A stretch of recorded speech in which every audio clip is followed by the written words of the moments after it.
తెలుగువారికి సంబంధించినటువంటి అనేక సమస్యల్ని ఢిల్లీ స్థాయిలో వ్యక్తీకరిస్తున్నటువంటి వ్యక్తి వెంకయ్య నాయుడు. ప్రస్తుతం ఆయన ఈటీవీ తోటి ఉన్నారు. ఆయన అడిగి పలు విషయాలు తెలుసుకుందాం. ఈ మధ్య కాలంలో అంటే ప్రభుత్వంలోకి వచ్చిన తర్వాత 100 రోజులు పూర్తయింది. ఈ అంశాలు అన్నింటిని అడిగి తెలుసుకుందాం. వెంకయ్య నాయుడు గారు నమస్కారం. 10 ఏళ్ల విరామం తర్వాత మీ ప్రభుత్వం, ఎన్డీఏ ప్రభుత్వం అధికారంలోకి వచ్చింది. పార్టీ పరంగా చూస్తే మోడీ గారు ప్రధానమంత్రి అయ్యారు. మీరు కీలక బాధ్యతలు పోషిస్తున్నారు. ఈ 100 రోజుల కాలంలో మీరు సాధించింది ఏంటి? ఏం చెప్పబోతున్నారు జనాలు? 100 రోజులు పెద్ద సమయం కాదు.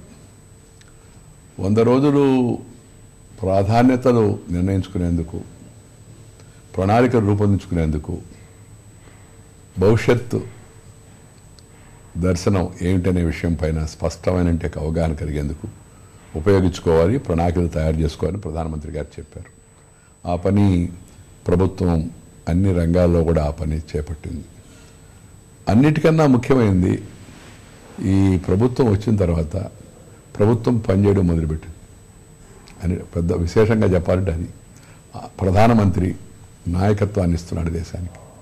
నాయకత్వం వచ్చింది, ప్రభుత్వం పనిచేయడం మొదలుపెట్టింది. అంటే ప్రభుత్వం పనిచేయడం అంటే ఇంతకుముందు పనిచేయలే కదా, పని చేయని పక్షవాతం వచ్చింది, నిర్ణయ రాహిత్యం వచ్చింది, నిర్ణయలేమి వచ్చింది, లేదా నిర్ణయాలు తీసుకుంటే తప్పుడు నిర్ణయాలు లేకపోతే అవినీతి ప్రభావిత నిర్ణయాలు తీసుకున్నారనేది ఆరోపణ.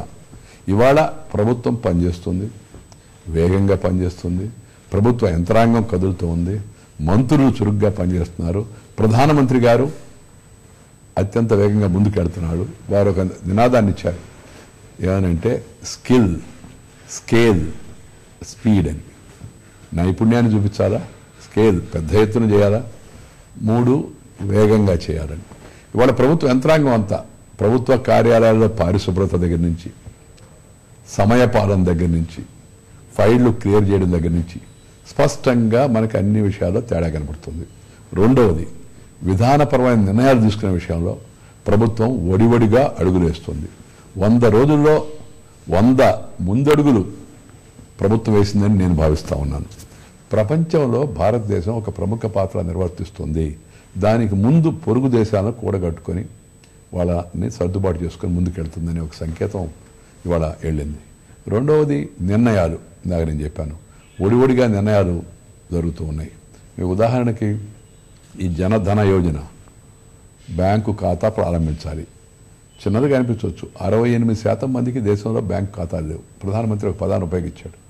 ఈయన సందేశం చాలా పవర్ఫుల్గా, శక్తివంతంగా ఉంటుంది. ఫైనాన్షియల్ అన్టచబిలిటీ అనే కొత్త పదాన్ని రాజకీయ మరియు ఎకనామిక్ డిక్షనరీలో పెట్టాడు.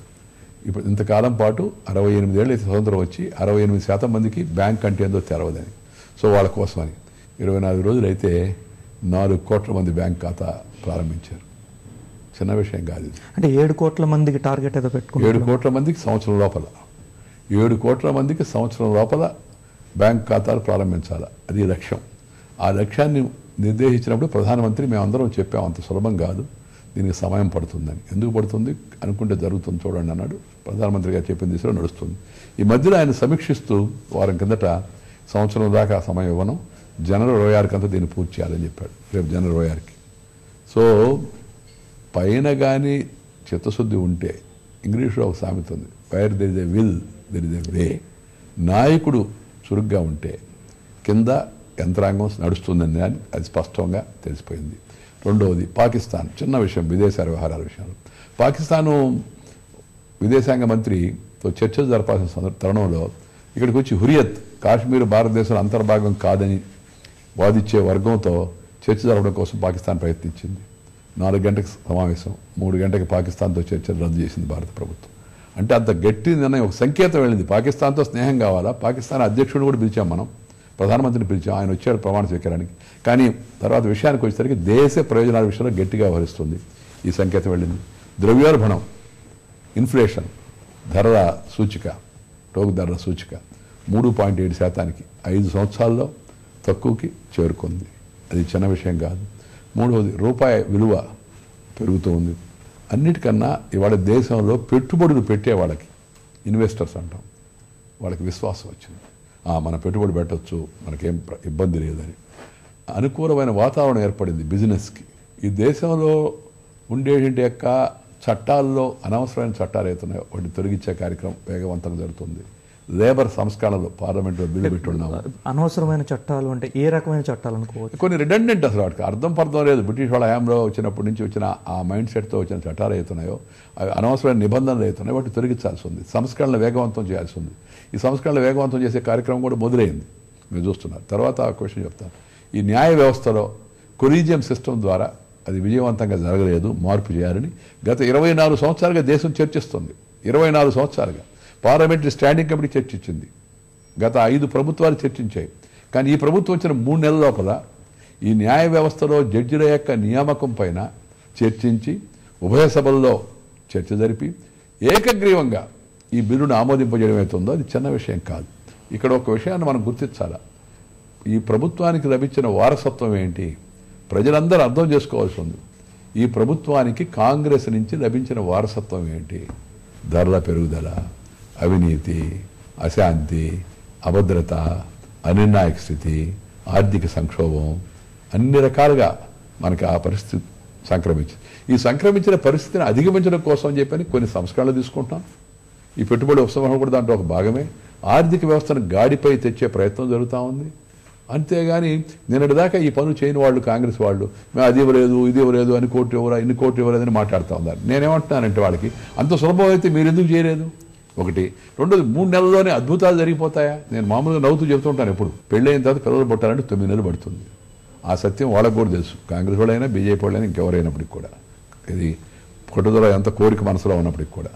తర్వాత అంత సులభం అయితే నేనేమంటున్నానంటే ఇవాళ దేశం సుభిక్షంగా ఉంది, ప్రజలు సంతోషంగా ఉన్నారు, అన్నిటికన్నా విశ్వాసంగా ఉన్నారు, ప్రపంచ ప్రతిష్ట పెరుగుతూ ఉంది. ఇది కాంగ్రెస్ పార్టీ దాన్ని గమనించి గుర్తించలేకుంది. దానికి మనం చేయగలిగింది ఏమీ లేదు. ఒకటి, రైల్వే ఛార్జీలు పెంచాలని ప్రభుత్వం నిర్ణయించింది ఇంతకుముందే ఫిబ్రవరి 24న. అందుకని ప్రభుత్వం ఆర్థిక సంస్కరణలు నియంత్రణలు చేసి వీటిని బ్యాలెన్స్ చేస్తుంది. రైల్వే ఛార్జీలు పెంచాలని ఫిబ్రవరిలో నిర్ణయించిన ప్రభుత్వం ఉత్తర్వు కూడా జారీ చేసి మే 15న ఆ ఉత్తర్వు ఇచ్చిన గంటకి మళ్ళీ ఉత్తర్వు వెనక్కి తీసుకుంది. ఏమనంటే ఎలక్షన్లో ఓడిపోయేట్టుగా ఉన్నాం, మనకెందుకు ఆ పేరు తెచ్చుకోవాలి, వచ్చే ప్రభుత్వాన్ని చూడండి అని. అంటే నువ్వు తీసుకున్న నిర్ణయం సరైన నిర్ణయమే కదా. మేము ఈ నిర్ణయం కాంగ్రెస్ తీసుకుంది కాబట్టి మేము తీసుకున్నామని చెప్పడం లేదు. ఎస్, ఈ ప్రభుత్వానికి చిత్తశుద్ధి ఉంది, ధైర్యం ఉంది. రైల్వేల యొక్క ఆరోగ్యం బాగుపడాలంటే, రైలు పట్టాలపై నడవాలంటే, ప్రయాణికులకు సౌకర్యాలు పెరగాలంటే ఛార్జీలు కావాలి. పన్నులు నేను ఎప్పుడు చెప్తున్నాను, పన్నులు లేకపోతే పన్నులు లేవు. డబ్బు ఏమన్నా మంత్రం వేసి పైన ఆకాశానికి వస్తుందా ఏంది? ప్రజలు కట్టే పన్నులే పన్నులు చేయాలి. అయితే ఆ పన్నులకు పారదర్శకత చూపించాలి, ట్రాన్స్పరెన్సీ. మా గవర్నమెంట్ పారదర్శకతకు మారుపోయారు. మా ప్రభుత్వంలో అవినీతికి తావు లేదు. ప్రధానమంత్రి గారి సంగతి అందరికీ తెలుసు. ఆయన తినడు, ఎవరిని తిననీడు, ఆయన నిద్రపోడు, ఎవరు నిద్రపోనీడు అనేది అంతా ప్రపంచం అంతా చెప్తుంది. మీరు అన్నట్లు ప్రజలు పన్నులు కట్టడానికో లేకపోతే పెరిగిన ఛార్జీలు చెల్లించడానికో సిద్ధంగా ఉన్నారా? ప్రజలు ప్రతిఘటన ఎందుకు లేదంటారు? కాంగ్రెస్ వాళ్ళు 50 మంది వచ్చి బీజేపీ ఆఫీస్ ముందు ధర్నా చేయడం, లేకపోతే 100 మంది ఏడైనా ఊరేగింపు చేయడం, టీవీలు ఉన్నాయి కాబట్టి 100 మంది అయినా ఊరేగింపు అయినా జరిగింది ప్రదర్శన అనుకుంటారు. అయితే ప్రజలు ఎక్కడ వీధులకు రాలా. కారణం ఇప్పుడు ఛార్జీలు పెంచడము ఏదైతే ఉందో, లేకపోతే ఎక్కువ చేయడము, ఇవన్నీ సంతోషకరమైన ఎవరు చెప్పడం లే, కానీ తప్పదు. ప్రతిపక్షంలో ఉన్నప్పుడు పరిశ్రమల్లో పెట్టుబడులు ఉపసంహరణ సమయంలో కానీ ధరలు పెరిగినప్పుడు కానీ మేము పెట్టుబడుల ఉపసంహరణ ఎప్పుడు వ్యతిరేకించలేదు, తెలుసుకోవాల్సి ఉంది. మేమే చేసింది పోయినసారి వాజ్పేయి గారి ప్రభుత్వంలో పెట్టుబడులు ఉపసంహరించాం. ఉదాహరణ చెప్తాను, ప్రభుత్వం హోటల్ నడపాలా, ప్రభుత్వం స్కూటర్లు తయారు చేయాలా, ప్రభుత్వం బిర్యానీ తయారు చేసి బిర్యానీ సరిగ్గా అమ్ముడు బాలేదని నష్టం వచ్చిందని మీ అందరిపైన ప్రజలందరిపైన పన్నులు వేయాలన్నా? నాకు అర్థం కాలేదు. ప్రభుత్వం పని ఏంటంటే ప్రభుత్వము పరిపాలన చేయాలా, ప్రభుత్వం ప్రజలకు సదుపాయాలు కల్పించాలా. అంతేగాని ప్రభుత్వం చేసింది ఏంటంటే ఇంతకుముందు నేను బిజినెస్ చేస్తానంటాను. Government has no business to be in business. This my belief. ఇప్పుడు మీరు హైదరాబాద్ ఎయిర్పోర్ట్ చూడండి, అది ఆ రోజు అటల్ బిహారీ వాజ్పేయి గారిని చొరవ తీసుకోకుంటే ఎయిర్పోర్ట్ వచ్చి ఉండేది కాదు. బెంగళూరు ఎయిర్పోర్ట్ వచ్చి ఉండేది కాదు, ముంబై ఎయిర్పోర్ట్ వచ్చి ఉండేది కాదు, ఢిల్లీ ఎయిర్పోర్ట్ వచ్చి ఉండేది కాదు. మన మిత్రులు కొందరు చెప్తుంటారు, ఇప్పుడు కమ్యూనిస్టులు అనుకోండి, వాళ్ళు పెట్టుబడులు ఉపసంహరణకు వ్యతిరేకం, వాళ్ళ పాలసీ అది. వాళ్ళు వస్తే ఏం చేస్తారంటే వాళ్ళు రారనుకోండి, అందువల్ల ఆ ప్రమాదం లేదు. చైనాలో ఏం చేస్తారు అడగండి, చైనాలో ఏం చేస్తున్నారు? చైనాలో విదేశీ పెట్టుబడులు ఎందుకు స్వాగతిస్తున్నారు? చైనాలో ఎఫ్డీఐని ఎందుకు స్వాగతిస్తున్నారు? చైనా ఇవాళ ఎంత శక్తివంతమైన దేశంగా ఎలా తయారైంది? అది అర్థం చేసుకోవాల్సింది మనం. పాత పడికట్టు పదాలు, ఆ నినాదాలు, వాటిని మార్చుకోవాల్సిన పరిస్థితి వాడు తయారై ఉంది. మేము పెట్టుబడుల ఉపసంహరణ అరుణ్ శౌరి గారు మంత్రిగా ఉన్నప్పుడు వాజ్పేయి గారి హయాంలో పెట్టుబడుల ఉపసంహరణ కార్యక్రమాన్ని పెద్ద ఎత్తున మేము చేపట్టాము. కాంగ్రెస్ కూడా పెట్టుబడుల ఉపసంహరణకు అనుకూలం. ఇప్పుడు ఊరినే వ్యతిరేకిస్తారు కాబట్టి నేనేమంటానంటే, బట్ ప్రజా ప్రయోజనాలు తగ్గకుండా చూడాల్సి ఉంది. ఆడుండే ఉద్యోగస్తులకు రక్షణ కల్పించాల్సి ఉంది. ఆ పరిశ్రమ ఇబ్బంది పడకుండా చూడాల్సి ఉంది. 100% ఆదాయంతో నడుస్తున్న పరిశ్రమలో ఒక 5% పెట్టుబడులు ఉపసంహరించి ఆర్థిక వ్యవస్థను కుదురుపడేందుకు ఉపయోగిస్తూ ఉంటే దానికి ఇబ్బంది ఎలా ఇబ్బంది పడతారు? ఉపద్రవాలు వస్తున్నాయి. మన కాశ్మీర్లో ఉపద్రవం వచ్చింది. ప్రధానమంత్రి 1000 కోట్లు బడ్జెట్ దాన్ని 1000 కోట్లు కాశ్మీర్ కోసం ఖర్చు పెట్టాల్సి వచ్చింది. వీటన్నిటికీ డబ్బులు ఎక్కడికి వస్తారు? 2 మార్గాలు ఉన్నాయి డబ్బులు. ప్రింట్ చేయడం, ప్రింట్ చేస్తే రూపాయి విలువ తగ్గిపోద్ది. జనానికి అంతకు అర్థం కాదు. మామూలు జనం అంత ప్రింటే కదా కాగితం వేసుకోవడం అని కొంతమంది మామూలు జనం ఆలోచన చేసేవాళ్ళందరికీ అర్థం అవుద్ది అనుకోండి. సో ద్రవ్యోల్బణం పెరుగుతుంది దానివల్ల. రెండోది అప్పు తెచ్చుకోవాలా. అప్పు తెచ్చుకుంటే తడిసి మాపుడు అవుద్ది, తర్వాత కట్టలేకుండా పోతాం. మూడవది ప్రజల ద్వారా సమీకరించాలి, అవినీతిని అరికట్టాలి. అందుకే ఫస్ట్ పని చేసింది ఫస్ట్ డే ఈ క్యాబినెట్ చేసిన 2 నిర్ణయాలు ఉన్నాయి. ఒకటి, విదేశ బ్యాంకుల్లో ఉన్న భారతీయ ధనాన్ని వెలికి తెచ్చేందుకు ఒక స్పెషల్ ఇన్వెస్టిగేషన్ టీమ్ SIT నిర్మాణానికి ఆమోదం తెలిపింది, మొదటి నిర్ణయం. రెండవది, ఆంధ్రప్రదేశ్ విభజన సందర్భంగా ప్రజలకు ఇచ్చిన హామీ మేరకు పోలవరం ప్రాజెక్టు నిర్మాణానికి ఆర్డినెన్స్ జారీ చేయాలని నిర్ణయించింది. ప్రాధాన్యతలు చూడండి. ఇచ్చిన హామీలు నిలబెట్టాలి అనేంటే పట్టుదల, ప్రజా ప్రయోజనాలను కాపాడాలనేంటే ఆదుర్ద, ఆ దృష్ట్యా ప్రభుత్వం వరుసగా పనులన్నీ చేస్తూ ఉంది. ఇచ్చిన హామీలు నెరవేర్చే పనిలో అవినీతి నిర్మూలన, నల్లధనాన్ని వెనక్కి తీసుకురావడం ప్రధానంగా ఉన్నాయి ఈ 2. సో ఈ రెండిటి సాధన కోసం ఎటువంటి కార్యాచరణ? రాత్రికి రాత్రి జరిగేది కాదు. అంత సులభమైనదైతే ఇంతకుముందు కూడా కొన్ని మంచి ప్రభుత్వాలు కూడా ఉన్నాయి కదా. ఈ కాంగ్రెస్ సంగతి తీసేయండి. దీనికి అంతర్జాతీయ స్థాయిలో సహకారం కావాలి. ఇంతకుముందు అమెరికా కానీ మిగతా దేశాలు కానీ మనం స్విట్జర్లాండ్, స్విస్ బ్యాంకుల్లో దాచుకున్న డబ్బును బయట పెట్టాలి, పేర్లు ఇవ్వాలంటే వాళ్ళు ఒప్పుకునేవాళ్ళు కాదు. ఈ మధ్య ఈ తాకిడి అమెరికాకు కూడా తగిలింది. అక్కడ కూడా ఈ బ్లాక్ మనీ ఇష్యూ పెద్ద అయిపోయింది. అలాగే బ్రిటన్కు తగిలింది. అందుకని వాళ్ళు ఇప్పుడు అంతర్జాతీయంగా ఐక్యరాజ్య సమితి ఒక తీర్మానం చేసింది. ఏమనంటే ఆ దేశాలు అడిగితే స్విట్జర్లాండ్ వాళ్ళ పేర్లు ఆయా దేశాలకు అందించాలా, ఆ విధమైన ఒప్పందాలు ద్వైపాక్షికంగా చేసుకోవచ్చని ఒక వెసులుబాటు కల్పించింది. అది ఉంది కాబట్టి ఇప్పుడు అడుగు ముందుకేసేందుకు అవకాశం మనకు లభించింది. ఆ ప్రయత్నం చేయబట్టే ఇవాళ ఈ SIT ఏర్పాటు చేయడం కూడా ప్రధాన కారణం. SITలో సుప్రీంకోర్టు మాజీ జడ్జీలు అందరూ కూడా ఉన్నారు. కొంతవరకు అది సఫలీకృతం అవుతుంది. వెంటనే అంతా వస్తుందని నేను అనుకోను. 60 లక్షల కోట్ల రూపాయలు ఉన్నాయని ఒక అంచనా. మనం తెలియవాళ్ళం అనుకుంటే ఇలాంటి నల్లధనాన్ని సమీకరించి దాచిపెట్టేవాళ్ళు ఇంకా తెలివిగా ఉంటారు. వాళ్ళు ఈ లోపల స్విట్జర్లాండ్ నుంచి ఇంకే దేశానికి మార్చారో బ్యాంక్ అకౌంట్ మనకు తెలియదు. ఇంత ఆలస్యం జరగాల్సింది కాదు. ఎప్పుడైతే ఈ విషయం వచ్చిందో అప్పుడే కానీ ప్రభుత్వం నిర్ణయం తీసుకొని ఉంటే అంత ధనం బయటకు వెళ్ళి ఉండేది కాదు. బట్ అయినా ప్రభుత్వం పట్టుదలతో ఉంది. అంతర్జాతీయ స్థాయిలో దీనిపైన చర్చలు జరుగుతూ ఉన్నాయి. ఒకటి. రెండవది, దేశంలో కూడా ఈ పన్నుల విధానాన్ని కూడా సంస్కరించాల్సి ఉంది. సంస్కరిస్తే పన్నులు బాగా కడతారు ప్రజలు. పన్నుల విధానాన్ని సంస్కరించకుండా నువ్వు కేవలం ఒక వర్గం మీద మాత్రమే, కొద్దిమంది మీద మాత్రమే ఆదాయం ఎక్కువ పన్ను వేస్తే వాళ్ళు ఎగ్గొట్టే మార్గం కూడా చూస్తారు. అటు కాకుండా ఈ విస్తరణ, ఈ పన్నుల విస్తరణ కార్యక్రమం ప్రారంభమైంది. ఇప్పుడు చాలా రంగాలకు విస్తరించింది, సేవలందరికీ కూడా. ఇన్కమ్ ట్యాక్స్ కట్టేవాళ్ళు ఇంతకుముందు కేవలం వేల సంఖ్యలో లెక్కబెట్టగలిగే ఉండేవాళ్ళు. ఇవాళ ఇన్కమ్ ట్యాక్స్ కట్టేవాళ్ళ సంఖ్య పెరిగింది. ఇది ఇంకా పెరగాల్సి ఉంది. ఇన్కమ్ పెరిగితే ఇన్కమ్ ట్యాక్స్ ఉంటుంది. సో ఇన్కమ్ను పెంచాలని ఏదో చెప్పినట్టు సంపద సృష్టించాలి. రెండోది, సంపద పెరిగిన తర్వాత ఆ సంపదను దాచిపెట్టకుండా దాన్ని తెల్లధనంగా చేసే మార్గం చూడాలి. ఆ దిశలో కూడా ప్రభుత్వం ప్రయత్నం చేస్తుంది. నేనేమంటానంటే ప్రజలు ఒక 50 ఏళ్ళు కాంగ్రెస్ చూశారు కదా, ఒక 5 ఏళ్ల పాటు కానీ అవకాశం ఇస్తే నరేంద్ర మోడీ గారి పరిపాలనలో ఏవైతే ఇచ్చిన హామీలు అవుతున్నాయో హామీలు ఎక్కువ భాగం నెరవేరేటికి అవకాశం ఉంది. ఈ వచ్చిన 3 నెలల్లో 38,500 కోట్లు జాతీయ రహదారుల విస్తరణ కోసమని ప్రాజెక్టులు మంజూరు చేసింది. బీజేపీ కలగా భావించేటువంటి గోల్డెన్ క్వాడ్రియల్ మార్గాన్ని ఎప్పట్లోగా చేయగలుగుతారు? నేను 5 ఏళ్ళు ఇదే వేగంతో కానీ పనిచేస్తే ఇప్పుడు రోజుకు 30 కిలోమీటర్లు అదనంగా జోడించాలి అంటే విస్తరణ చేయాలనేది ఈ ప్రభుత్వం యొక్క లక్ష్యం. మార్కెట్ పరిస్థితి బాగలేదు, అందరూ భయపడిపోయి ఉన్నారు. రోడ్డు కాంట్రాక్టర్లు అందరూ దెబ్బతిని ఉన్నారు. ఎందుకంటే అంతకుముందు నేషనల్ హైవే తన పని తాను చేయలే. అంతకుముందు ప్రభుత్వంలో అవినీతి కూడా పెద్ద ఎత్తున ఉంది. ఆ తర్వాత వడ్డీ రేట్లు బాగా పెరిగిపోయినాయి. ఈ వడ్డీ రేట్లు పెరగడము, అవినీతి ఎక్కువ కావడము, నేషనల్ హైవే సంస్థ సరిగా పనిచేయకపోవడం వల్ల ఈ పరిస్థితి వచ్చింది. దాన్ని మేము సమీక్షించాం. త్వరితగతిన వేగవంతంగా ముందుకు పోవడం కోసం అన్ని చర్యలు నితిన్ గడ్కరీ నాయకత్వాన్ని ఉండే సర్ఫేస్ ట్రాన్స్పోర్ట్ మినిస్ట్రీ దాన్ని తీసుకుంటా ఉంది. అలాగే ఈ నదుల అనుసంధానానికి కూడా మళ్ళీ తిరిగి మధ్యలో దాన్ని అటకెక్కిచ్చారు. కానీ అది చాలా అవసరాలు మేము గుర్తించాం. ఈ నదుల అనుసంధాన కార్యక్రమం ప్రారంభిస్తే 10 ఏళ్ళు పట్టొచ్చు, 15 ఏళ్ళు పట్టొచ్చు. దేశంలో కొన్ని రాష్ట్రాలు ఇప్పుడు నర్మదా నదిని సబర్మతి నదికి కలిపే కార్యక్రమాన్ని నరేంద్ర మోడీ గారు స్వయంగా చేసి చూపించాడు. అలాగే మధ్యప్రదేశ్లో కూడా కొన్ని నదులు అనుసంధాన కార్యక్రమం మధ్యప్రదేశ్ ఉత్తరప్రదేశ్ మధ్య ఒప్పందం కుదిరింది. రాష్ట్రాలను కూడా ఒప్పించాల్సి ఉంది. అలాగే కొంతమంది ఈ పర్యావరణం అని గగ్గోలు పెట్టేవాడు కొందరు ఉన్నారు మన దేశంలో. పర్యావరణ పరిరక్షణ మంచిదే, కానీ అభివృద్ధి కూడా చాలా ముఖ్యం. అభివృద్ధి పర్యావరణం ఈ రెండింటి మధ్య ఒక సమన్వయం కల్పించాల్సిన అవసరం ఉంది. ఆ ప్రయత్నాలు కూడా జరుగుతున్నాయి. నేను మొదటికి వచ్చి మళ్ళా మీకు చెప్పదలుచుకుంది ఏంటంటే 100 రోజులు అద్భుతాలు జరుగుతాయని ఆశించవద్దు. 5 ఏళ్ల తర్వాత ప్రశ్న వేయొచ్చు ఎవరన్నా. అంటే ఈ లోపల ఎవరు మాడకూడదా? మాట్లాడాలి, వేరెత్తి చూపించాలా పొరపాటు జరిగితే.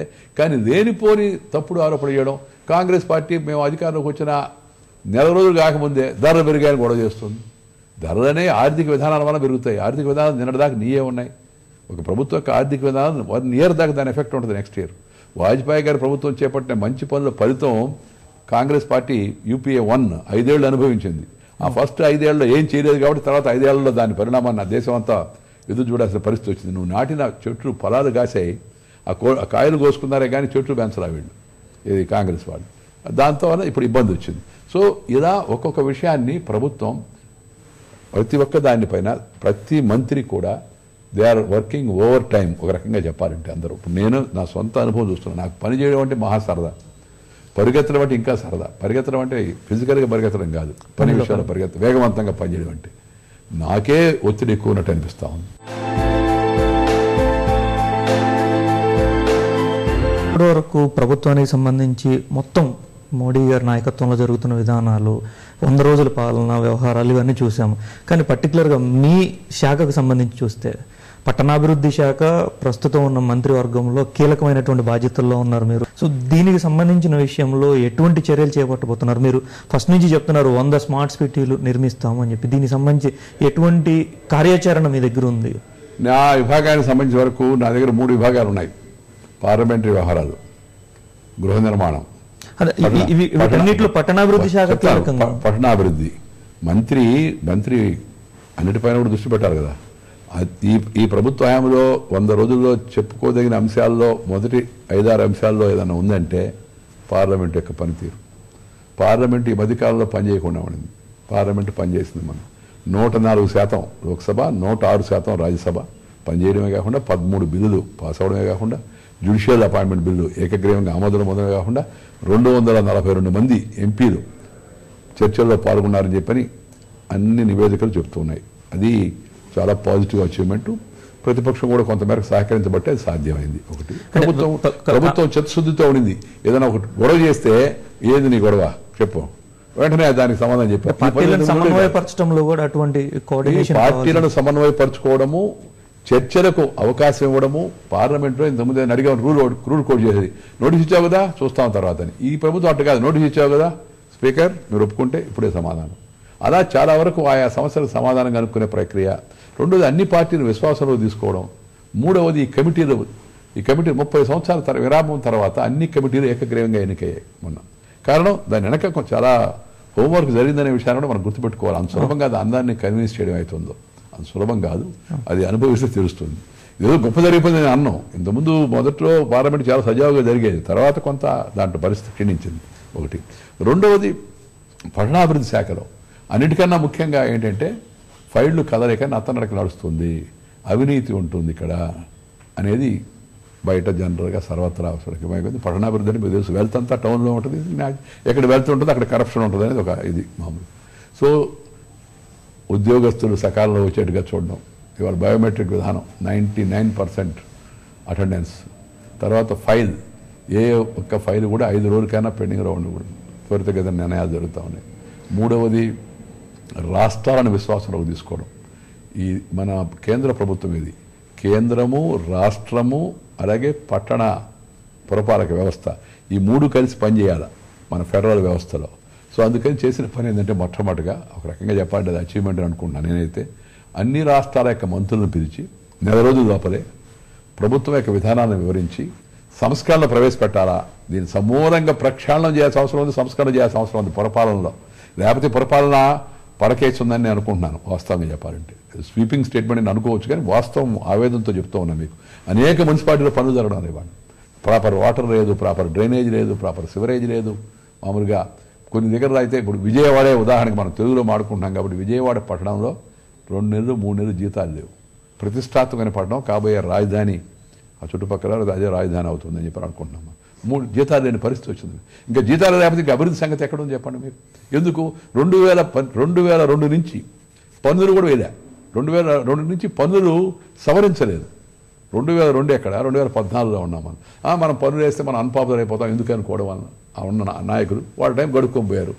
అట్నే ఉంది పరిస్థితి, అట్నే ఉంది. సో దేశం అంతా కూడా ఇలాగే ఉంది.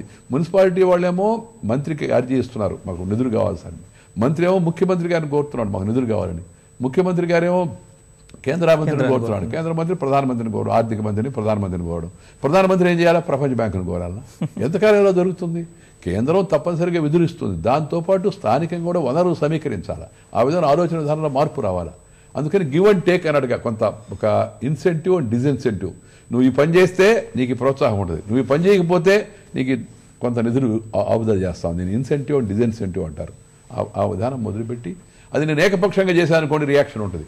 మొత్తం పరిస్థితితో వివరించి 2 రోజుల పాటు చర్చలు జరిపి మంత్రులతో ఏకగ్రీవంగా నేషనల్ కాంక్లేవ్ ఆఫ్ మినిస్టర్స్ దాంట్లో national declaration for urban governance అనే ఒక ఏకాభిప్రాయ సాధనతో 25 అంశాలతో అందరూ పారదర్శకత రావాలా పరిపాలనలో, 2 జవాబుదారీతనం రావాలా, అకౌంటబిలిటీ రావాలా పరిపాలనలో. ఎవరైతే అధికారి అక్కడ అక్రమక అడ్డం వస్తే ఆక్రమణ జరిగితే ఆ స్థానికంగా ఉన్న బిల్డింగ్ ఇన్స్పెక్టరు, ఆ ఏరియా టౌన్ ప్లానింగ్ వాళ్ళు రిపోర్ట్ చేయాలా, చేయకపోతే వాళ్ళ మీద యాక్షన్ తీసుకోవడం. ఇలా సంస్కరణలు కొన్ని రూపొందించాం. అలాగే ఏ ఏరియాలో ఏం పని జరుగుతుంది బహిరంగ బయట బోర్డు పెట్టాలి. ఈ పని ఇంతకాలం, దీనికి ఎంత ఖర్చు సిటిజన్ చార్టర్ అని పెట్టాలండి. ఇవన్నీ కూడా అన్ని రాష్ట్రాలు ఒప్పుకున్నాయి. ఇప్పుడు నేను ఢిల్లీ నుంచి వచ్చి విజయవాడలోనో తెనాలిలోనో లేకపోతే అనంతపురంలోనో బోర్డు పెట్టాను కదా. అది చేయాల్సిన పని లోకల్ బాడీ చేయాలి. లోకల్ బాడీ స్టేట్ కింద పనిచేస్తుంది. మున్సిపల్ లాస్ అంటారు. మున్సిపాలిటీ అంటే ఇది. సో అందుకని స్టేట్లో కూడా విశ్వాసంలోకి తీసుకోవడం జరిగింది ఒకటి. రెండోది విధానపరమైన నిర్ణయాలు 3 తీసుకోవడం జరిగింది. దానిపైన ఆ ప్రాజెక్టు యొక్క రూపకల్పనలో పూర్తిగా నిమగ్నమై ఉన్నాం మేము. Jawaharlal Nehru urban renewal mission JNRM అది 2012 వరకు ఉండింది. దాని సమయం 2007 నుంచి 2012 వరకు 5 ఏళ్ళు పూర్తి అయిపోయింది. ఆ తర్వాత ఆ ప్రభుత్వం 1 సంవత్సరం పొడిగించింది. మళ్ళీ ఎలక్షన్ వచ్చేసరికి ఇంకో సంవత్సరం పొడిగించింది. 2014 మార్చి నాటికి ఆ స్కీమ్ పూర్తి అయిపోయింది. దాని స్థానంలో దానిలో వచ్చిన అనుభవాలు దృష్టిలో పెట్టుకొని కొత్త మిషన్ ఒకటి 1 నెల రోజుల లోపల దాదాపు అడ్వాన్స్ స్టేజ్కి వచ్చింది. కన్సల్టేషన్ అయిపోయింది. స్టేట్స్ అన్నింటి వాళ్ళ అభిప్రాయాలు అడిగాం. పాత అనుభవాలన్నింటి కూడా ఒకసారి నెమరు వేసుకున్నాం. కొత్త సంస్కరణలతో కొత్త మిషన్ అర్బన్ రెన్యువల్ మిషన్ ఒకటి రాబోతా ఉంది తొందరలో. ఇది EFC అంటారు, ఎక్స్పెండిచర్ ఫైనాన్స్ మిషన్కి వెళ్ళి తర్వాత క్యాబినెట్కి వెళ్తుంది. రెండవది 2022 నాటికి హౌసింగ్ ఫర్ ఆల్, అందరికీ ఇళ్ళు. మన యొక్క పట్టణాల్లో ఇంటి కొరత చాలా తీవ్రంగా ఉంది. అందుకని అన్ని రకాల గృహ పథకాలని మెర్జ్ చేసి మన సర్దార్ పటేల్ ఆవాస్ యోజన పేరుతో త్వరలో ఆ కొత్త దానికి కావాల్సిన రూపకల్పన, దాని రాష్ట్రాల యొక్క అభిప్రాయాలు తీసుకోవడం. అంటే ఇంతకుముందు రాజీవ్ ఆవాస్ యోజన, ఇంద్ర ఆవాస్ యోజన అన్నిటిని మెర్జ్ చేస్తున్నాం. చేసి ఒకే పథకం ఉంటుంది. ముఖ్యంగా ఫోకస్ అంతా ఎకనామికలీ వీకర్ సెక్షన్, బలహీన వర్గాలు, లోయర్ ఇన్కమ్ గ్రూప్, తక్కువ ఆదాయం వాళ్ళు. బలహీన వర్గం వేరు, తక్కువ ఆదాయం వాళ్ళు వేరు. తక్కువ ఆదాయం అందరూ వస్తారు మామూలుగా. సో వీళ్ళకు వడ్డీ రేటు తగ్గించాలి. వడ్డీ రేటు తగ్గించాలంటే దేశం యొక్క ఆర్థిక పరిస్థితి బాగుపడిందే కానీ సాధ్యం కాదు. రిజర్వ్ బ్యాంక్ ఒప్పుకోదు. ప్రభుత్వం చేతిలో ఉండదు, రిజర్వ్ బ్యాంక్ చేతిలో ఉండదు. అందుకని వడ్డీలో వాళ్ళకి రాయితీ ఇచ్చే విధంగా దీని ఇంట్రెస్ట్ సబ్వెన్షన్ అంటారు. ఆ స్కీమ్ రాబోతా ఉంది తొందరలో. పేద బలహీన వర్గాల గృహ నిర్మాణంలో వాళ్లకు వడ్డీ రేటు తగ్గించే వ్యవస్థ వచ్చేంత వరకు ఈ లోపల ప్రభుత్వము సబ్సిడీ ద్వారా వాళ్ళకి వడ్డీ మినహాయింపు ఇస్తుంది అనమాట. ఆ కార్యక్రమం దాన్ని రూపకల్పన చేస్తున్నాం. 2022 నాటికి అందరికీ ఇళ్ళు అనేది మన ప్రధానమంత్రి యొక్క లక్ష్యం. ఆ ఆదేశం ప్రకారం ముందుకు వెళ్తుంది. విభజన తర్వాత ఉన్నటువంటి ఆంధ్రప్రదేశ్కి ప్రత్యేక హోదా 5 ఏళ్ల నుంచి 10 ఏళ్ల వరకు కావాలని చెప్పేసి మీరు ప్రకటన చేయించగలిగిన వాళ్ళు మీరున్నారు. ఆ రోజు తెలుగువారు మొత్తం ఇటు తెలంగాణలో కావచ్చు, అటు ఆంధ్రప్రదేశ్లో కావచ్చు, 2 చోట్ల తెలుగువారు మీ ప్రసంగాన్ని, మీకు సంబంధించినటువంటి నిర్ణయాలు చాలా ఆసక్తిగా తిలకించారు. సో ఈ నిర్ణయాలు ఎంతవరకు అమల్లోకి వచ్చాయి? అంటే ఆంధ్రప్రదేశ్కి ప్రత్యేక ప్రతిపత్తి. రాష్ట్ర విభజన చాలా క్లిష్టమైనది. రెండవది, ఈ రాష్ట్ర విభజన చాలా అపరిపక్వంగా, అనాలోచితంగా వ్యవహరించిన కారణంగా ఇది మరింత క్లిష్టంగా తయారైపోయింది. మేము రాష్ట్ర విభజనకు అనుకోలేం, మా పార్టీ అనుకోవడం, నేను కూడా అనుకోను. తెలుగువాడు 2 రాష్ట్రాల్లో ఉంటే ఇబ్బంది వస్తుందని నేను అనుకోవడం లేదు. ఇబ్బందులు కొంతమంది కల్పించడం కోసం ప్రయత్నం చేసేది వేరే విషయం. కానీ తెలుగువాడు తమిళనాడులో ఉన్నారు, కర్ణాటకలో ఉన్నారు, జరిగిపోయిన చరిత్ర, దాని గురించి పెద్దగా మనం వాళ్ళు చింతించాల్సిన అవసరం లేదు.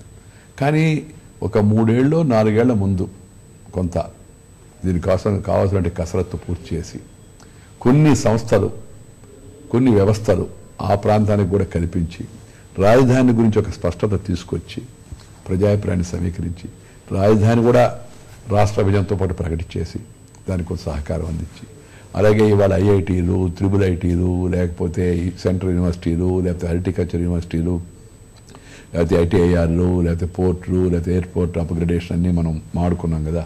వాటిలో కొన్ని మామూలుగానే కాంగ్రెస్ ప్రభుత్వం ఉండింది కాబట్టి చెప్తున్నాను నేను. రాష్ట్రంలో కూడా కాంగ్రెస్ ప్రభుత్వం ఉండింది కదా, గత 10 ఏళ్ళుగా కాంగ్రెస్ ప్రభుత్వమే కదా, కేంద్రంలో గత 10 ఏళ్ళుగా కాంగ్రెస్ ప్రభుత్వమే కదా.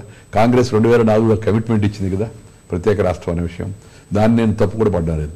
ఇచ్చినప్పుడు 2004 నుంచి 2009 దాకా అందరిని కూడగట్టే ప్రయత్నం చేశానని చెప్తారు. ఓకే, అది కూడా ఓకే అనుకున్నాను. 2009 నుంచి 2014 లోపల నేను ఇందాక పేర్కొన్న అంశాలపైన కానీ ప్రభుత్వం కొన్ని ముందడుగు వేసి ఉంటే కాంగ్రెస్కి పరాభవం తప్పుండేది, ప్రజలకు ఈ మనోవేదన ఉండేది కాదు. కానీ ఆ ప్రభుత్వం ఆ పనులు చేయలే. పార్లమెంట్లో ఎప్పుడైతే హడావుడిగా ఈ బిల్లు పెట్టాలని చూశారో నేను ఈ అంశాలన్నింటినీ లేవనెత్తాను, చాలా గట్టిగా పట్టుబట్టాను.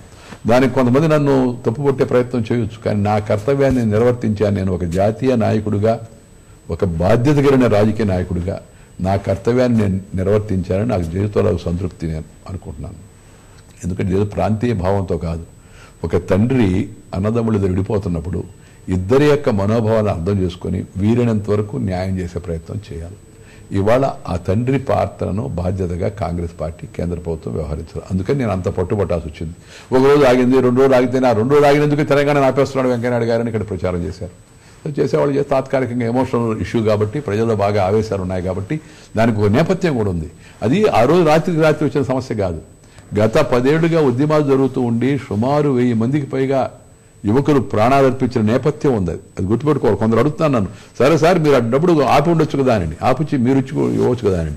నేపథ్యం అప్పటికప్పుడు వచ్చింది కాదు, వాళ్ళు అప్పటికప్పుడు తెచ్చారు బిల్లు. కానీ చర్చ అయితే 10 ఏళ్ల నుంచి నడుస్తుంది, ఉద్యమం నడుస్తున్నాయి. అద్వానీ గారు, సుష్మా స్వరాజ్, వెంకయ్యనాయుడు, రాజ్నాథ్ సింగ్, నితిన్ గడ్కరీ, ఏ నాయకుడు వచ్చినా తెలంగాణలో చెప్పింది ఏంటి, మేము వస్తాము, వాళ్ళు ఇస్తే సరే, లేకపోతే మేము వస్తాము 100 రోజులు ఇస్తాము అని. ఒక సందర్భంలో రాజ్యసభలో మీరు ప్రైవేట్ బిల్లు కూడా మీ పెట్టింది.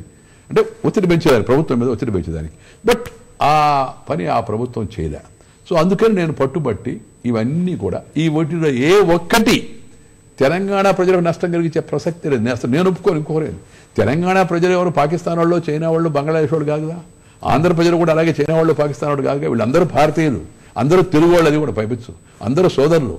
ఇంకా రాజకీయంగా కూడా చూస్తే ఇక్కడ ఈ తెలంగాణ జిల్లాలో ఉన్న అనేక గ్రామాల్లో, అనేక పట్టణాల్లో వందల వేల మంది కార్యకర్తలు నా హయాంలో తయారైన వాళ్ళు, నాతో కలిసి పనిచేసిన వాళ్ళు, బుధం కలిపి పోరాడిన వాళ్ళు అనేక మంది ఉన్నారు. అందువల్ల ఆ అనుబంధం అయితే ఉందో నాకు దేశవ్యాప్తంగా కూడా అదే పరిస్థితి. నాకు అలా ఎవరన్నా అంటే కూడా నాకు ఒకసారి మనసు బాధ కలుగుతుంది. అరే ఇంత దేశవ్యాప్తంగా తిరిగి ఒక జాతీయ నాయకుడు ఉన్న వ్యక్తిని కొంత ప్రాంతానికి పరిమితం చేసే ప్రయత్నాలు కొంతమంది వాళ్ళ రాజకీయ ప్రయోజనం కోసం చేస్తున్నారని. బట్ అయినా అలా అని బాధపడి గమ్ము ఉంటేట. అందుకని నేను పట్టుదలగా పార్లమెంట్లో మాట్లాడాను, మా పార్టీ ఫోరంలో కూడా మాట్లాడాను, దీన్ని ఒప్పించే ప్రయత్నం చేశాను. ఇప్పుడు ఎందుకు అప్పుడే నేను చెప్పాను ప్రధానమంత్రికి, అయ్యా మీరు ప్లానింగ్ కమిషన్ మీటింగ్ పిలవండి, డెవలప్మెంట్ కౌన్సిల్ మీటింగ్ పిలవండి, దాన్ని అప్రూవ్ చేయించేయండి, అయిపోద్ది. ప్రధానమంత్రి అన్నాడు, పార్లమెంట్లో ప్రధానమంత్రి ప్రకటన చేసిన తర్వాత ప్రధానమంత్రి చైర్మన్ కదా ప్లానింగ్ కమిషన్కి, అది ఆటోమేటిక్గా ఒప్పుకున్నట్టే కదా నాయుడు గారు, ఇప్పుడు టైం ఎక్కడ ఉంది, అందుకని మీరు ఏమనుకోవద్దని. ఎందుకంటే కొన్ని ఇబ్బందులు వస్తాయని నాకు తెలుసు, ఆ మాత్రం పరిపక్వత ఉంది. కానీ ఆ రోజు ప్రభుత్వం హడావుడిగా వేగవంతంగా ఈ పని చేసి తన చేతులు దులిపేసుకొని వెళ్ళిపోయింది ప్రభుత్వం. ఇప్పుడు వచ్చిన ప్రభుత్వం ఆ దిశలో ఎయిమ్స్ పెడతానంది. ఎయిమ్స్ ఆల్రెడీ నేను రాస్తే మంత్రి గారు వచ్చి రాష్ట్ర ప్రభుత్వాన్ని కోరాడు, రాష్ట్ర ప్రభుత్వం స్థలాన్ని ఐడెంటిఫై చేసింది, కేంద్ర టీం వస్తుంది. ఎయిమ్స్ విజయవాడ, మంగళగిరి ఎక్కడ ఆ ప్రాంతంలో బడ్జెట్లో కూడా మీరు అనౌన్స్ బడ్జెట్లో కూడా పెట్టాం.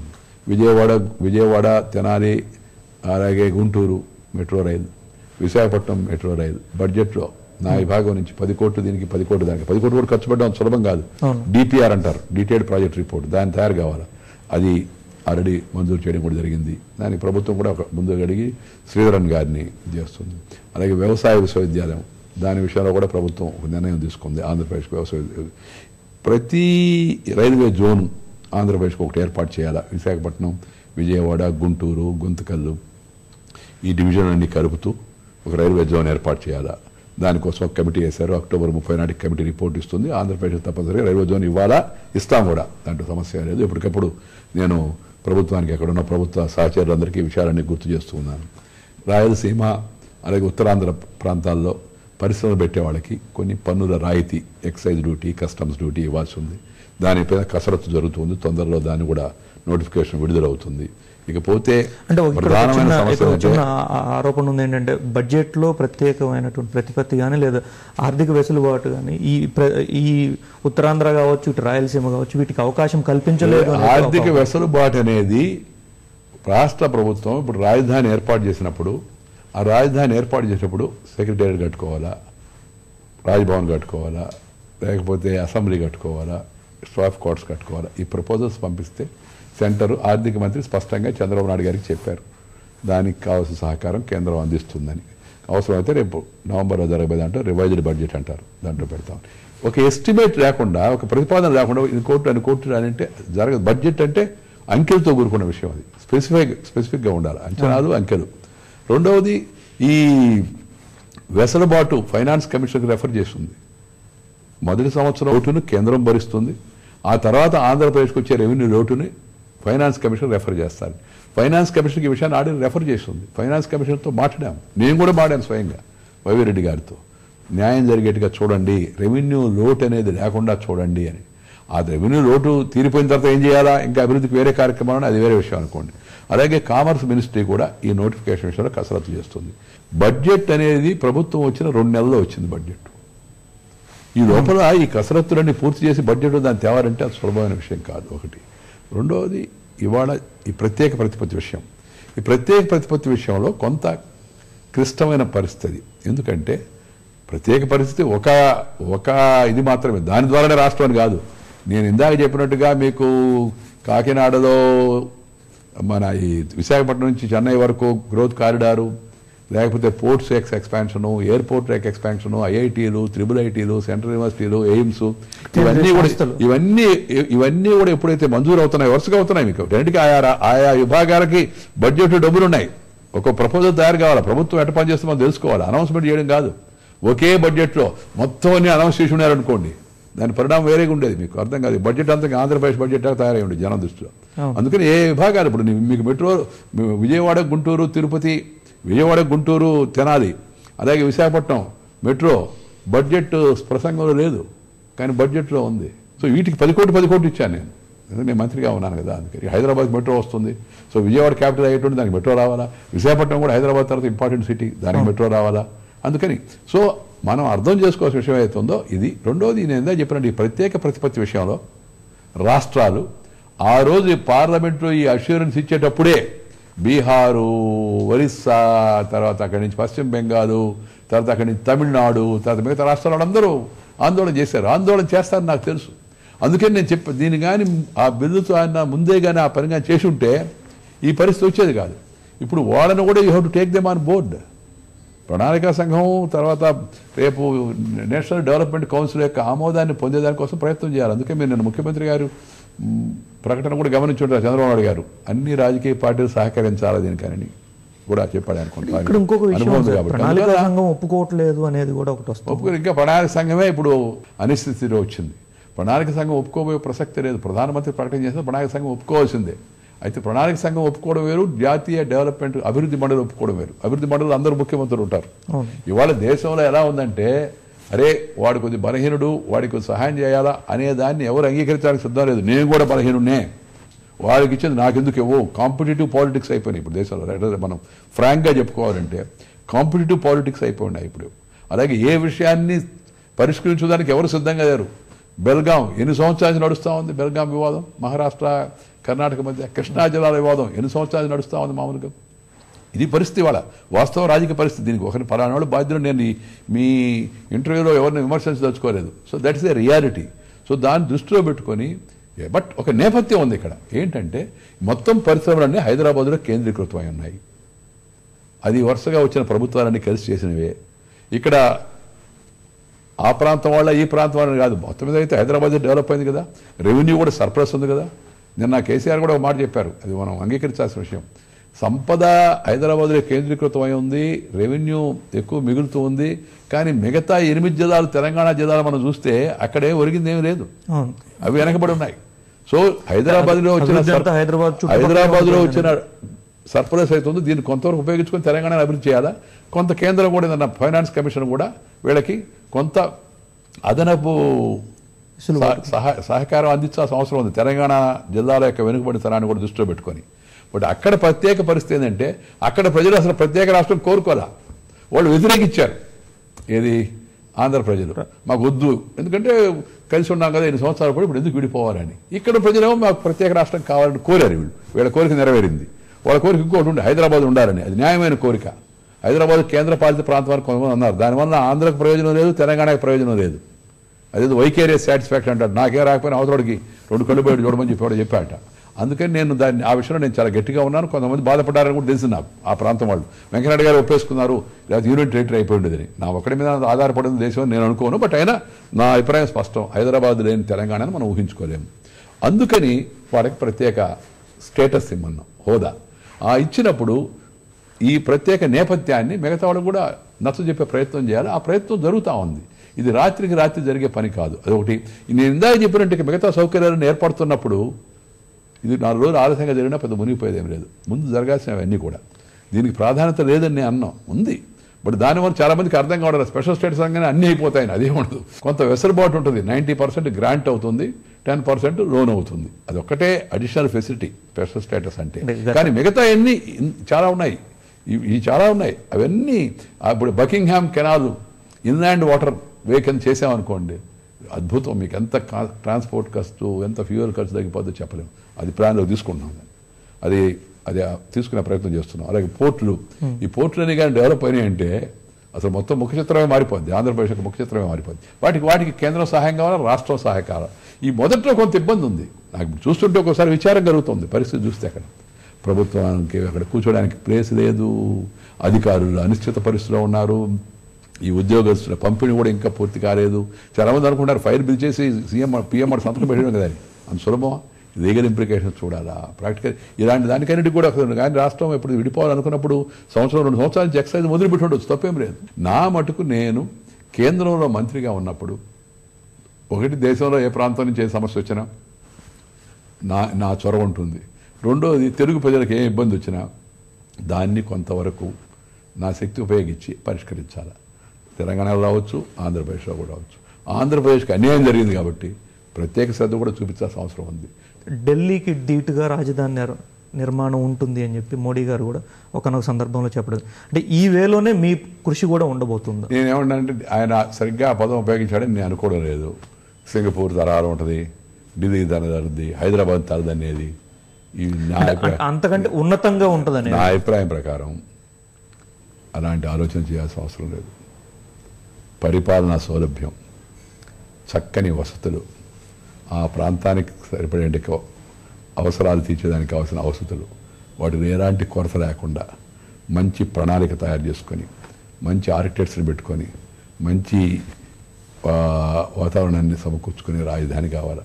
దాన్ని ఇంకో దాంతో పోల్చడం నాకు ఇష్టం లేదు. సింగపూర్తో ఎందుకు పోల్చుకోవాలా? మనం సింగపూర్ సహాయం తీసుకుందాం, అమెరికా కూడా సహాయం కూడా తీసుకుందాం. లేదా ఢిల్లీలో ఒక పక్క చూస్తున్నాం మనం, రెండో పక్క పోయి చూస్తే తెలుస్తుంది మీకు ఢిల్లీ సంగతి ఏందనేది. నేను కేంద్ర మంత్రి కాబట్టి, పట్టణాభివృద్ధి మంత్రి కాబట్టి నాకు ఢిల్లీ సంగతి మీరు ఒకసారి చాందినీ చౌక్ పోయి చూడండి, తెలుస్తుంది మీకు. నా పాయింట్ ఏంటంటే అన్ని హంగులు, అన్ని వసతులు కలిగిన రాజధాని కావాలి. అది అర్థం, వీళ్ళందరూ చెప్పిన దాని కూడా అర్థం. అది ఆ వసతులు, హంగులకు ఎలాంటి లోటు ఉండదు.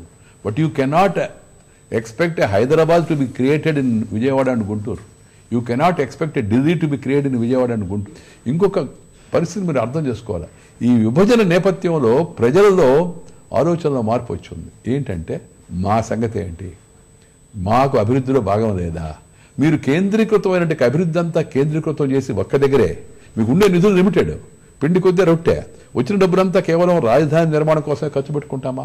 వికేంద్రీకరణ, విశాఖపట్నం కానీ, లేకపోతే కాకినాడ కానీ, రాజమండ్రి కానీ, ఏలూరు కానీ, విజయవాడ కానీ, నెల్లూరు కానీ, ఒంగోలు కానీ, కడప కానీ, కర్నూలు కానీ, అనంతపురం ఇవన్నీ ఉన్నాయి కదా మనకి, తిరుపతి. ఈ ప్రాంతాలకు కొంత అభివృద్ధి వికేంద్రీకరించబడాలా. ఒక రకంగా చంద్రబాబు నాయుడు దూరదృష్టితోనే విజయవాడ దగ్గర నిర్ణయించాడని నేను అనుకుంటున్నాను. దాని విషయంలో నేను అభిప్రాయం చెప్పలా. ఎందుకంటే నేను అభిప్రాయం చెప్తే అది దాన్ని కొంతమంది ప్రజలు దానిని అనుగుణంగా నాయుడు గారు చెప్పాడు జరగాలనుకునే వాళ్ళు కూడా ఉన్నారు కొందరు. అందుకని నేను పైపించి బాధ్యత నాది కాదు, రాష్ట్రాన్ని. మీరు ఏమైనా నిర్ణయం తీసుకొని శివరామకృష్ణ గౌడికి కూడా చెప్పా, ఏ ఊర్లో ఏ సౌకర్యం ఉందో చెప్పండి, ఈ రాజధానికి ఏముండాలో చెప్పండి, మిగతా నిర్ణయాన్ని రాష్ట్రానికి వదిలేయని నేను స్పష్టంగా చెప్పాను వారికి పిలిచి. ముఖ్యమంత్రి గారు నిర్ణయించాడు. ఎందుకు? మీకు విజయవాడకి ఇవాళ దేశం మొత్తం నుంచి రైల్వే కనెక్షన్ ఉంది, విజయవాడకి దేశం మొత్తం నుంచి నేషనల్ హైవే కనెక్షన్ ఉంది, విజయవాడకి దగ్గరలో బందర్ పోర్ట్ రాబోయే రోజుల్లో, విజయవాడకి ఎయిర్పోర్ట్ ఉంది, సో విజయవాడ పక్కన గుంటూరు ఉంది. సో రెండు అభివృద్ధి చెందిన పట్టణాల మధ్య అంటే అర్థం నేను గుంటూరు విజయవాడ మధ్యలోనే పెడుతున్నాను కాదు, ఆ దగ్గరలో ఆ విసినిటీలో ఒక రాజధాని నిర్మాణం చేస్తే కొంత ఇన్ఫ్రాస్ట్రక్చర్ ఈ రెండు పట్టణాల్లో ఉండేదాన్ని ఉపయోగించుకోవచ్చు. వీటిని కలిపేదానికి సులభంగా మేము మెట్రో రైలు వ్యవస్థను కూడా ప్రతిపాదిస్తున్నాం. ఇటు మెట్రో రైలు వ్యవస్థ వచ్చి ఆ విజయవాడ ఎయిర్పోర్ట్ కాస్త ఎక్స్పాండ్ అయ్యి ఈ మధ్యలో ఒక సుందరమైన నగరాన్ని ఏర్పాటు చేసుకొని నీటి వస్తు కూడా ఉంది కాబట్టి కృష్ణాలో ఉపయోగించుకుంటే బాగుంటుందని నా అభిప్రాయం. స్మార్ట్ సిటీలు దేశంలో తెలంగాణ కానీ అటు ఆంధ్రప్రదేశ్ కానీ ఎన్ని ఉండబోతుంది? ఒక రాష్ట్రానికి ఒకటి రెండు అంతకన్నా ఎక్కువ మొదటి ఫేజ్లో దేశం అంతా స్మార్ట్ సిటీ కావాలని అందరి అభిప్రాయం. 100కి పరిమితం చేయడం ఎందుకు? కానీ ఇందాక చెప్పాను కదా, జితనా ఆటా ఉతనా రోటీ అని, పిండి కుద్దే రొట్టె. ప్రపంచం దానికి సంస్కరణకు ముందుకు రావాలా, స్థానిక సంస్థలు కూడా నిధులు సమీకరించుకోవాలా, అప్పు తెప్పిస్తాను నేను, అప్పుకి రేపు తీర్చేందుకు శక్తి ఉండాలా, దీనికి మున్సిపల్ క్రెడిట్ రేటింగ్ అంటారు, అప్పు తెచ్చుకుందానికి కట్టే స్తోమత ఉందని. మీరు ఊర్లో వడ్డీ వ్యాపారస్తుల దగ్గరికి వెళ్ళి అప్పు తెచ్చుకోవాలంటే మీకు పొలం ఉందా చూస్తాడు, లేకపోతే ఊర్లో ఉండే ఇంకెవరైనా పెద్ద మనిషిని దస్కత్ పడిపడ్డాడు మీకు, జామీన్ అంటారు దాన్ని. జామీన్ అంటే కోర్టులో అనుకోండి, బట్ ఇక్కడ కూడా ఇది కూడా ఏది నేను గ్యారంటీ షూరిటీ ఇంగ్లీష్ పదం, అది హామీ పత్రం అనమాట. నేను ఆయన కట్టలేకపోతే నేను కడతాను అని హామీ పత్రం ఏమంటాడు, లేకపోతే తాకట్టు పడిపడ్డాడు భూములు. సో అలాగే రేపు మున్సిపల్ బాడీస్ కూడా అప్పులు ఇవ్వాలంటే జనం తప్పనిసరిగా అడుగుతారు, ఇచ్చేవాడు చూస్తాడు, కట్టగల శక్తి ఉందా, అలవాటు ఉందా, కట్టే అలవాటు ఉందా అనేది కూడా చూస్తాడు. తెలంగాణకు సంబంధించిన విషయంలో అభివృద్ధికి కేంద్రం నుంచి వెంకయ్యనాయుడు గారి నుంచి ఎటువంటి సహకారం? ఏ సహకారం కాబట్టి సహకారం వస్తుంది. ఇప్పుడు సహకారం అనేది ప్రతిపాదనలను బట్టి ఆధారపడి ఉంటుంది. మేము ఉదాహరణకి ఇక్కడ ట్రైబల్ యూనివర్సిటీ అన్నాం, ఆల్రెడీ ప్రభుత్వం ఆ దిశలో ఆలోచన చేస్తూ ఉంది. Kazipet coach factory already railway మంత్రితో నేను చర్చించడం జరిగింది. రైల్వే మంత్రికి నేను ఉత్తరం కూడా రాయడం జరిగింది. రైల్వే మంత్రిని ఆ విషయం పైన ఆయన దృష్టి సారించాడు. నేను వచ్చినప్పుడు చూశాడు, ముందు స్టడీ చేస్తున్నాం, కొంచెం టైం పడుతుంది. కోచ్ ఫ్యాక్టరీ అనేది వెంటనే ఏర్పాటయ్యేది కాదు, బట్ ఆ దిశలో సో ఏవైతే ప్రతిపాదనలు వస్తాయో ఆ ప్రతిపాదనలకు కేంద్రము సానుకూలంగా స్పందిస్తుంది. మొన్న తెలంగాణ ముఖ్యమంత్రి గారు చంద్రశేఖరరావు గారిని కలిసినప్పుడు ఆయన ఒక సలహా సూచన చెప్పాడు. ఏంటంటే, నేను ప్రజలకు హామీ ఇచ్చాను 2 బెడ్రూమ్ల ఇళ్ళు ఇస్తానని, మీరు 1 బెడ్రూమ్ ఇళ్ళు కేంద్ర ప్రభుత్వం ఇస్తుంది కదా, నేను 1 బెడ్రూమ్ ఇళ్ళు దాంట్లో కలుపుతాను, 2 బెడ్రూమ్లు అవుతాయి, పేరు కావాలంటే మీరే పెట్టుకోండి అన్నాడు. అభ్యంతరం లేదు, వేరే పార్టీ మాకు పొత్తు లేదు, తరచుగా వాళ్ళు మమ్మల్ని విమర్శిస్తూ ఉంటారు, అది మాకు వాళ్ళ యొక్క performance is the parameter, not the political colour స్పష్టంగా. రెండోది, నాకు తెలుగు అభిమానం కూడా ఉంది. అందుకని ఇక్కడి నుంచి ఏదైనా ప్రతిపాదనలు వస్తే ఆ ప్రతిపాదనలను ప్రభుత్వం సానుకూలంగా స్పందిస్తుంది. వాటిని నేను అక్కడ ప్రభుత్వం వివిధ విభాగాలు అవుతున్నాయో వాళ్ళకు కూడా ఎప్పటికప్పుడు ఈ విషయాలపైన అలర్ట్ చేసి వీళ్ళని తొందరగా వాటికి అనుమతి ఇప్పించండి అన్నాం. మెడికల్ కాలేజీలు, ప్రైవేట్ మెడికల్ కాలేజీలు, ఇక్కడ ప్రైవేట్ మెడికల్ కాలేజీలు, అక్కడ మెడికల్ కాలేజీలో సీట్లు పెంచేదానికి, ప్రభుత్వ కళాశాల పెంచేదానికి నా ప్రయత్నం కూడా కొంత ఉంది దాంట్లో. అక్కడ ఉండి ఢిల్లీకి వచ్చిన వాళ్ళందరికీ తెలుస్తుంటారు, అక్కడ ఇప్పుడు కూడా విషయాలన్నీ కూడా తెలుస్తుంటాయి. అందువల్ల ఆంధ్ర తెలంగాణ వివక్షత లేదు, అది గుర్తుపెట్టుకోవాలి.